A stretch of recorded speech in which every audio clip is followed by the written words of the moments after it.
Bab 39. Sudah melampaui batas kesabarannya. Mereka duduk di meja makan dan saling memuji.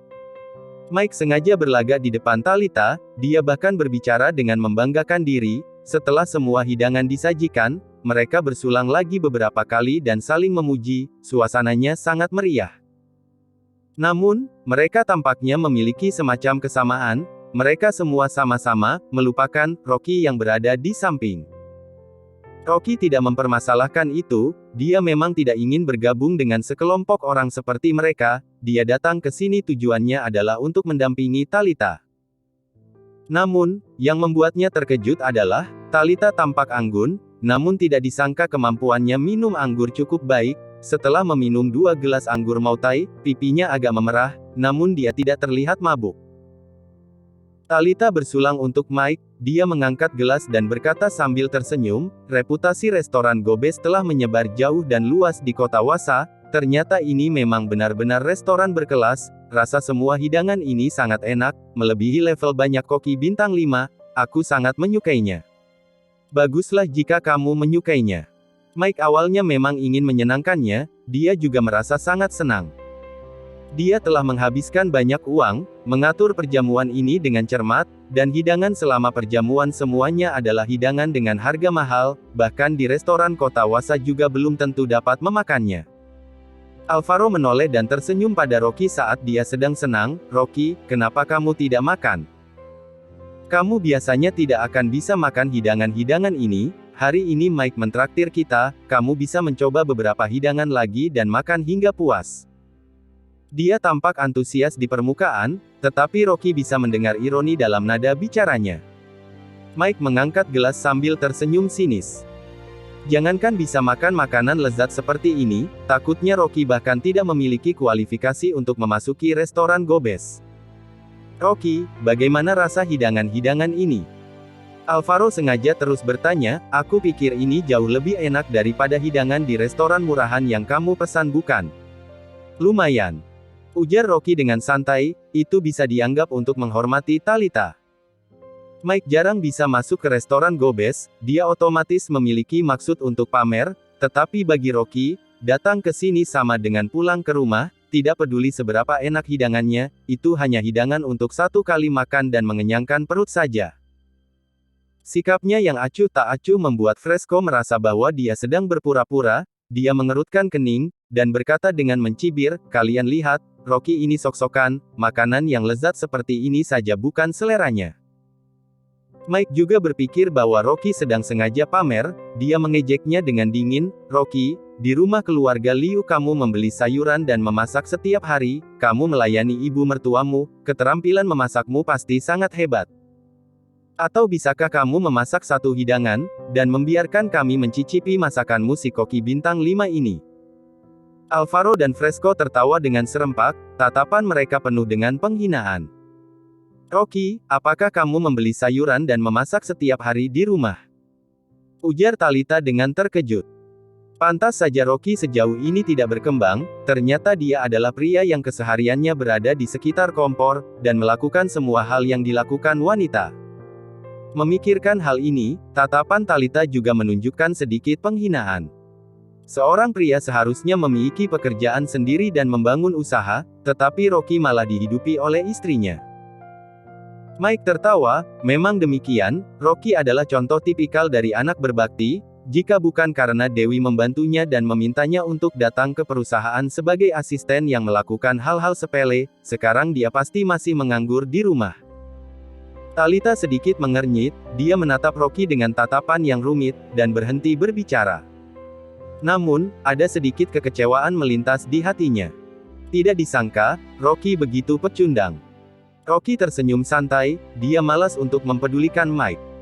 Bagaimanapun, orang-orang ini hanya seperti semut baginya, menjelaskan kepada mereka hanya akan buang-buang waktu. Ketika Mike melihatnya masih acuh tak acuh, dia merasa kesal karena Rocky berlagak angkuh, dia diam-diam mengedipkan mata pada Alvaro. Alvaro mengerti, dia berpura-pura berdiri dengan santai, mengambil sebotol anggur dari bawah meja, dan berjalan ke sisi Rocky, dia menuangkan segelas penuh anggur, dan meletakkannya di atas meja di depannya.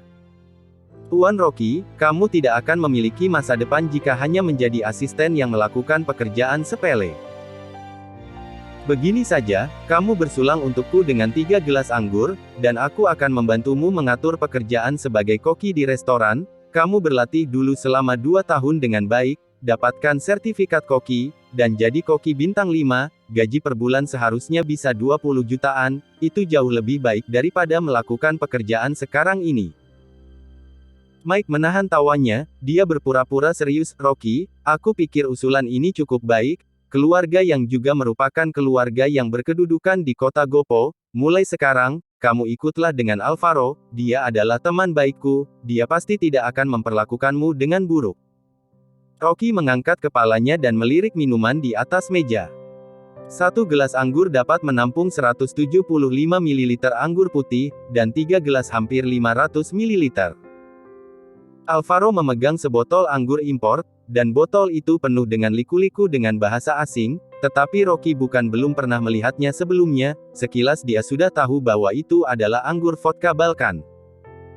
Anggur ini memang mahal, tetapi ini adalah salah satu dari 10 minuman dengan kandungan alkohol tertinggi di dunia, kandungan alkoholnya hingga 88,8%.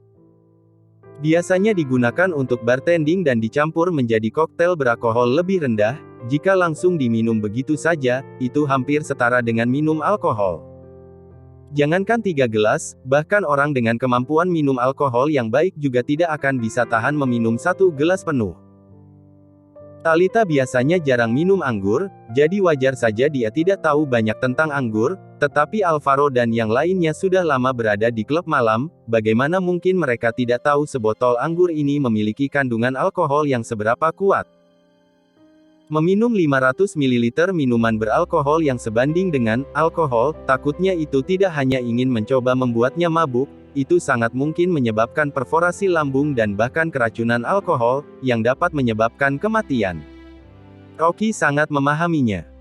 Ternyata Mike dengan anehnya mengundangnya ke restoran Gobes tidak hanya untuk menginjak-injaknya, dia tidak hanya ingin membanggakan diri di depan Talita, ia juga ingin diam-diam membunuhnya dan mengambil kesempatan untuk balas dendam.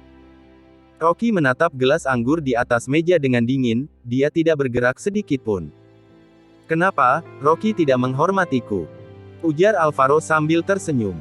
Menghormatinya. Takutnya dia ini ingin mencabut nyawanya. Rocky mendongak dengan perlahan dan berkata kepada Alvaro, maaf, aku tidak sembarang bersulang untuk orang lain. Itu tergantung apakah orang yang aku beri sulangan memenuhi syarat atau tidak. Begitu dia selesai mengatakan itu, ekspresi wajah beberapa orang yang berada di ruangan yang sedang tersenyum sinis langsung berubah drastis. Alvaro juga tertegun, wajahnya berubah menjadi memerah. Ekspresi wajah Mike sangat tidak enak dipandang, dia benar-benar tidak pernah menyangka bahwa Rocky berani memperlakukan Alvaro seperti ini. Boom! Mike memukul meja dengan marah dan memarahinya. Rocky! Demi Talita, aku berbaik hati mengundangmu datang ke restoran Gobes untuk makan bersama, dan meminta Alvaro membantu mengatur pekerjaan untukmu. Namun apa yang kamu lakukan? Rocky mendengus dingin, dia malas untuk menjawab. Mike dan yang lainnya bernapas dengan lubang hidung, mereka bekerja sama mencoba untuk membunuhnya, dia masih mentolerirnya, tetapi orang-orang ini malah hanya menganggapnya sebagai orang yang mudah dibuli, dan menginjak-injaknya dengan sesuka hati, itu sudah melampaui batas kesabarannya. Dia tidak ingin memberi wajah kepada sekelompok orang ini lagi, bahkan meskipun Talita berada di sana, dia juga tidak akan mentolerirnya lagi. Alvaro berpura-pura mendamaikan, dia menekan amarahnya, dan tersenyum kepada Mike, lupakan saja, Mike.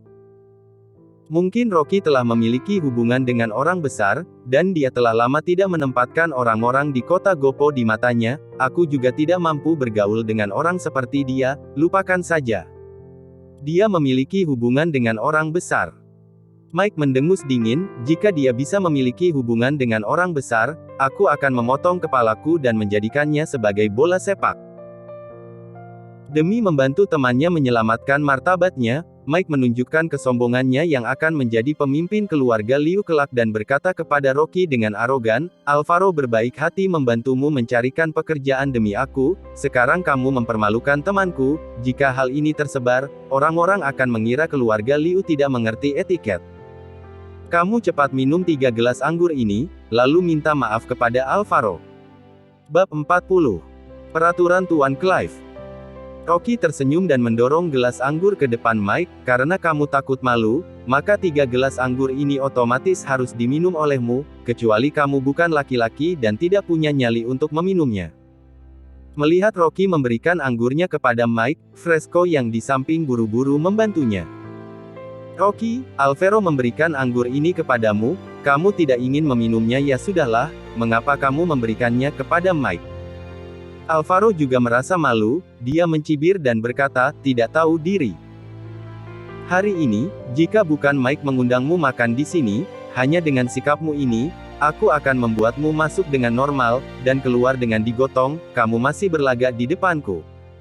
Saat dia berbicara, tubuhnya memancarkan aura kebencian. Keluarga yang dapat mengelola perusahaan pariwisata di kota Gopo, dan juga membuka hotel di tempat-tempat wisata yang populer otomatis sering berurusan dengan para bos lokal, mengenal banyak gangster, dan dapat dianggap sebagai orang yang berkedudukan di kota ini. Talita yang di samping sedikit mengernyit, Rocky yang dulu dia kenal sangat mudah diajak bergaul, tidak disangka sekarang dia menjadi sangat tidak mudah diajak bergaul. Dia berkata, Rocky, mereka berbaik hati ingin membantumu, jika kamu tidak mau meminumnya ya sudahlah, ini hanya akan membuat semua orang merasa tidak senang, seingatku dulu kamu tidak seperti ini. Minta maaf pada Alvaro. Mike berdiri dengan sedikit mabuk, dia menatap Rocky dengan sikap arogan. Rocky melirik Talita, dia merasa sedikit kecewa. 3 tahun yang lalu, dia dan Talita pernah bertemu beberapa kali, dia merasa dia adalah gadis yang sangat bijaksana, dia juga sangat berintegritas, dan merasa sedikit menyukainya. Dia pikir Talita tahu jelas di dalam hatinya, tidak disangka dia sekarang menjadi tidak bisa membedakan hal yang benar dan salah, dia bahkan membantu Mike untuk berbicara. Sepertinya dia sudah salah menilainya. Dia datang ke jamuan makan hari ini tujuannya hanya untuk mendampingi Talita. Karena dia tidak bisa membedakan antara hal yang benar dan salah, maka Rocky tidak lagi memiliki niat mendampinginya sedikit pun. Dia berdiri dan mengangguk dengan dingin dan sopan pada orang-orang di dalam ruangan. Baiklah kalau begitu, kalian makanlah dengan perlahan, aku ada urusan jadi pergi dulu. Talita awalnya bermaksud untuk membantu Rocky, dia tidak ingin dia menyinggung beberapa orang ini sekaligus, sehingga dia bisa memiliki jalan lain untuk kehidupannya, tetapi tidak disangka Rocky ingin pergi begitu saja, dan dia juga tertegun. Setelah Rocky selesai mengatakannya, dia mengabaikan mereka, dia berjalan ke pintu, dan membuka pintu. Namun, begitu tangannya menyentuh kenop pintu, dia mengerutkan kening dan mundur 2 langkah dengan cepat. Pada saat yang sama, pintu tiba-tiba ditendang dari luar.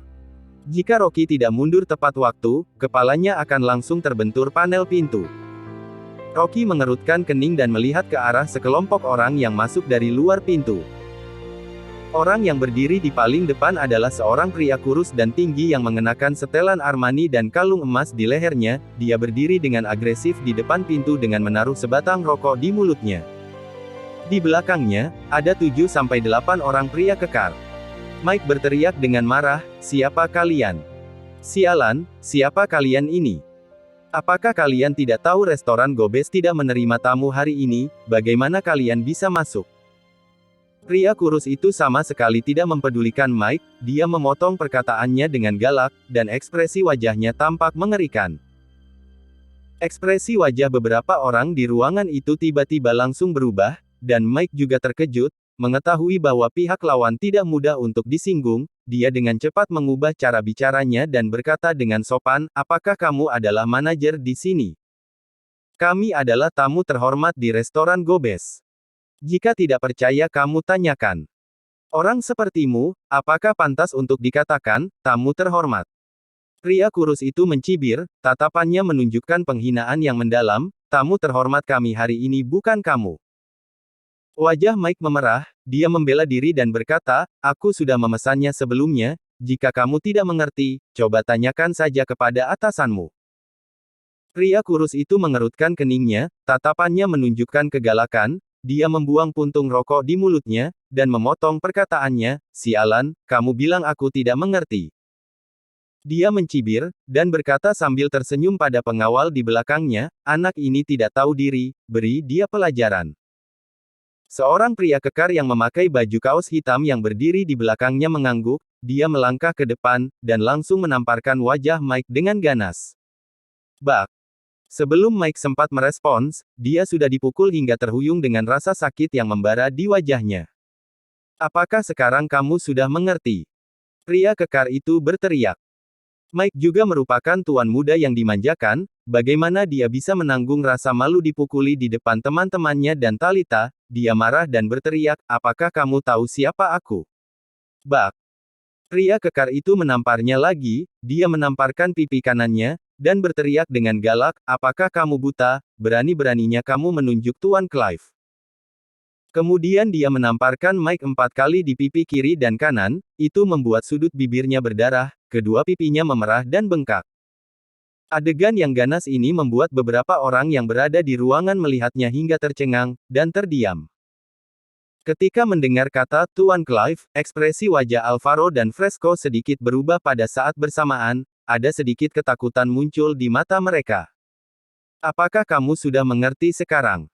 ujar pria kurus itu dengan tersenyum dingin. Mike menutupi wajahnya dengan ekspresi ngeri, dia bergegas mengangguk, "Iya. Mengerti. Ternyata Anda adalah Tuan Clive, nenekku lah yang memesan ruangan dengan Anda." Dia sama sekali tidak mengenal Tuan Clive, apalagi bertemu dengannya, semua proses reservasi diselesaikan oleh neneknya. "Siapa nenekmu?" Tuan Clive mengerutkan kening. "Christy dari keluarga Liu," ujar Mike dengan gemetaran. Tuan Clive mencibir dan memarahinya, "Aku tidak peduli dengan siapa nenekmu. Semua reservasi sudah dibatalkan, apakah kamu mengerti? Sekarang bagaimana dia masih berani mengatakan kata tidak?" Bagaimana Mike masih berani membantahnya, dia gugup dan bergegas berkata dengan hormat, "Tuan Clive, aku tidak tahu Anda akan datang ke sini, tadi aku sudah salah menyinggung Anda, aku akan menghukum diriku sendiri dengan 3 cangkir anggur sebagai tanda permintaan maafku kepada Anda, memandang hubungan dengan nenekku, aku harap Anda bisa memaafkan kami." "Memandang hubungan dengan nenekmu? Jika aku memandang hubungan dengannya, apakah dia berani menerima jasa ini? Menghukum diri sendiri. Kamu ingin menyelesaikan masalah ini hanya dengan minum anggur. Rencanamu cukup bagus." Tuan Clive mencibir dan berkata, "Kalian para sampah masuk ke sini, jika menyinggung tamu terhormat dan mengatakan bahwa kami tidak melayaninya dengan baik, bagaimana dengan martabatku?" Mike bergegas berkata, "Ya, kami juga sudah selesai makan, kami akan pergi sekarang." Masalahnya sudah sampai seperti ini, dia tidak mempedulikan malu di depan Talita lagi, dia hanya ingin keluar dengan selamat. Setelah selesai mengatakannya, dia bergegas menyuruh yang lainnya untuk segera pergi. Alvaro dan Fresco juga bergegas berdiri. Mereka lebih ingin pergi daripada Mike, karena beberapa puluh tahun yang lalu, keluarga Jin memiliki aturan tidak tertulis, orang yang menyinggung orang-orang dari keluarga Jin, tidak peduli apakah mereka kaya atau tidak, mereka semua harus mematahkan satu tangan terlebih dahulu. "Pergi." Ekspresi Tuan Clive tampak aneh, dia mengeluarkan suara tawa dari lubang hidungnya, "Kamu pikir tempatku ini tempat apa? Tempat yang bisa membiarkanmu masuk dan keluar sesuka hatimu. Seorang pemuda ingusan, kamu ini sudah terlalu tidak memandangku." Dia memarahinya dengan suara dingin. "Kalian semua tahu aturan keluarga Jin bukan? Kalian boleh pergi, tetapi kalian bisa memilih salah satu dari tangan kiri dan kanan untuk dipatahkan sendiri sebagai tanda minta maaf."